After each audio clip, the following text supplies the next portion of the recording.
Bonjour et bienvenue dans cette vidéo. On essaiera de parler de quelques notions, de quelques définitions qui sont importantes au niveau du jargon sur le hacking et la sécurité. On essaiera aussi d'avoir une petite introduction sur les techniques, donc une définition des techniques qu'on va pouvoir utiliser tout au long de la formation pour que vous n'ayez aucun problème à comprendre, à assimiler les étapes qu'on va utiliser lors de nos chapitres concernant les types de vulnérabilités qu'on va pouvoir voir. Pour ce, concernant cette présentation, nous allons suivre le plan suivant. Nous allons commencer par une définition du terme hacker, cela va de soi, suivi par la découverte des types de hackers ainsi que leur motivation.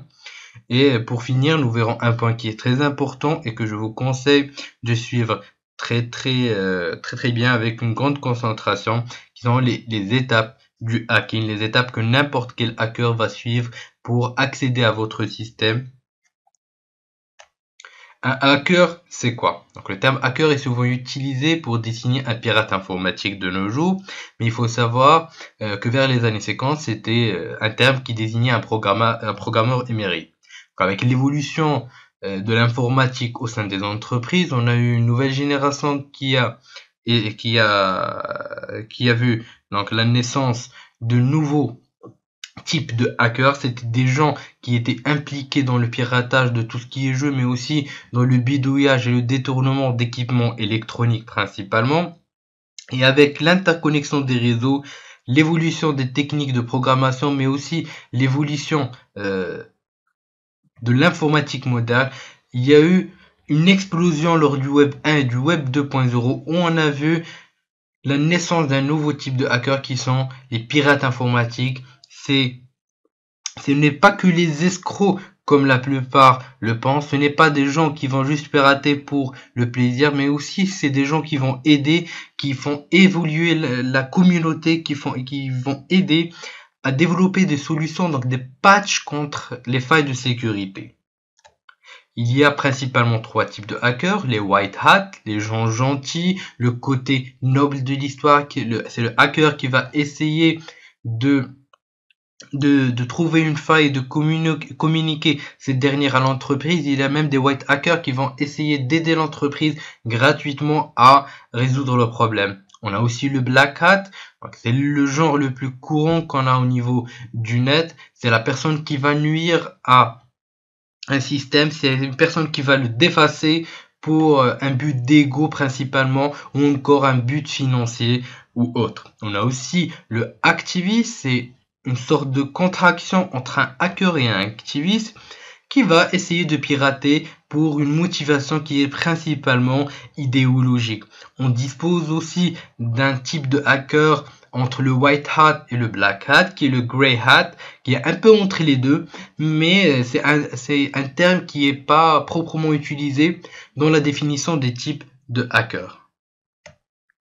Les motivations des hackers sont néanmoins des centaines, mais les principales restent l'attrait de l'interdit, l'adrénaline que fournit le piratage aux pirates informatiques, l'intérêt financier, l'intérêt politique, éthique ou encore le désir de la renommée. On retrouve principalement des hackers qui ont été toujours refoulés dans leur milieu social, qui n'est pas toujours vrai, mais je dis bien la plupart.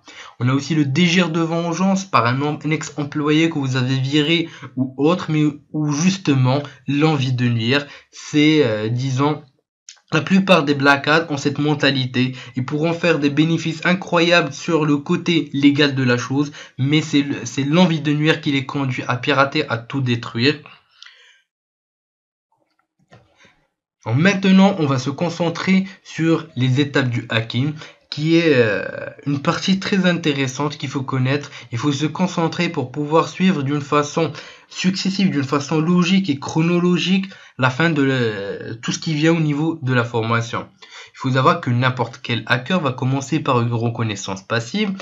C'est une reconnaissance où il essaiera d'avoir des informations sur le réseau, sur l'entreprise, ses employés ou autres, sans interagir directement avec la cible. La reconnaissance active concerne l'interaction active, tout le contraire de la passive, du hacker avec la cible, où il essaiera d'interagir via des scans de port, l'énumération de machines et autres. Ensuite, le hacker va essayer de gagner un accès qui est pas toujours un accès avec des privilèges qui sont supérieurs. Ça sera la plupart du temps des privilèges guest où il essaiera d'élever ses privilèges vers un accès root. Une fois le hacker a un accès, il essaiera de maintenir cet accès grâce à une porte dérobée, donc une backdoor autrement dit, pour pouvoir revenir au système quand il le voudra. Et enfin, comme tout hacker qui se respecte, il va essayer d'effacer ses traces, donc les logs, là, tout ce qui est journalisation au niveau du serveur.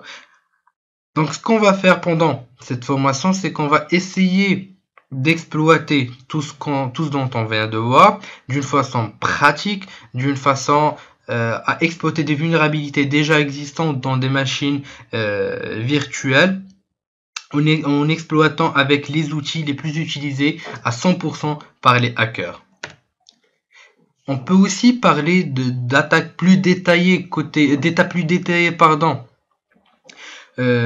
qui sont en adéquation avec ce qu'on vient de voir.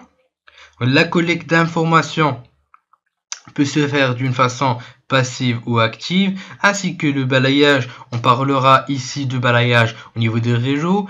Le repérage de failles qui est une étape très très importante et une étape qui est intermédiaire entre l'intrusion et la collecte, la reconnaissance aussi bien au niveau passif qu'actif.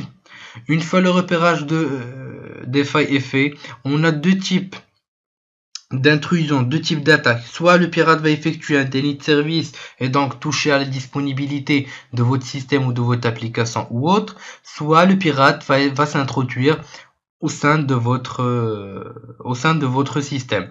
Une fois que le pirate a un gain d'accès, il essaiera de faire ce qu'on appelle une extension de privilèges. Il va élever ses privilèges dans le but d'avoir un accès root pour ensuite arriver à compromettre votre machine et y installer une porte dérobée afin de maintenir l'accès au sein du système. Il va enfin finir par nettoyer ses traces comme on l'a indiqué dans le slide précédent. Allons voir tout ça d'une façon plus détaillée. La collecte d'informations ou encore la prise d'emprunt ou footprinting est une étape préalable à toute attaque. C'est donc la base comme on a pu le voir au niveau du schéma dans le slide précédent. Il consiste à rassembler le maximum d'informations sur la cible, l'adressage réseau, nom de domaine, système, service ou encore utilisateur. Là, on peut aussi utiliser l'ingénierie sociale qui est une méthode qui a pour but d'extirper des informations confidentielles à des personnes. Il y a 4 principales méthodes: par téléphone, par internet, par lettre ou encore par contact direct. On a l'exemple du plus grand pirate de tous les temps qui est Kevin Mitnick, le Condor, qui a utilisé la technique du social engineering ou encore ingénierie sociale pour avoir accès à des centaines d'informations, des centaines de milliers d'informations critiques qui valent des milliards de dollars. Vous pouvez toujours jeter un coup d'œil sur son livre The Art of Deception, où il a parlé expressément de cette faille humaine qui lui a permis d'avoir la renommée du plus grand pirate de tous les temps. Ensuite, le pirate passe au balayage réseau où il essaiera de scanner, de récupérer tout ce qui est adresse active, les ports ouverts, les types d'OS et services au niveau du réseau. Le pirate, comme on l'a dit, essaiera encore une fois de repérer des failles.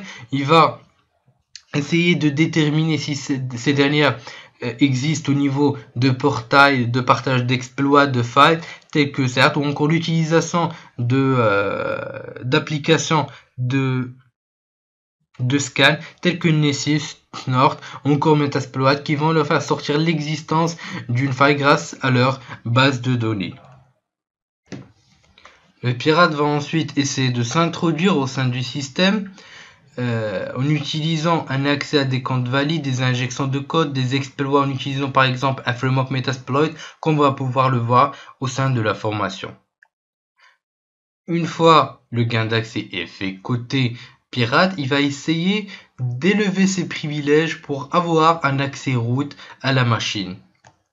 Une fois qu'il a eu cet accès, il lui est possible d'étendre son action en exploitant les relations d'approbation au niveau du réseau, encore au niveau des machines qui ont une confiance mutuelle. Ensuite, le pirate pourra s'infiltrer. Une fois qu'il s'est infiltré au niveau du réseau, il peut installer une application, une porte dérobée, donc une backdoor, pour pouvoir accéder quand il veut au réseau et sans problème. Et ce, sans que vous, administrateurs, techniciens ou autres, ayez une idée de l'existence de cette porte dérobée au sein de votre système. Et enfin, le pirate lui restera juste à effacer ses traces de son passage pour que vous n'y voyez que du feu. Donc au sein de cette présentation, nous avons pu avoir une petite introduction au hacking, aux étapes du hacking, qui est une partie très importante de la formation. On a aussi pu découvrir le jargon, donc les expressions les plus utilisées, la définition des attaques et autres qui nous seront utiles au sein de cette formation. Donc je vous dis merci de votre suivi.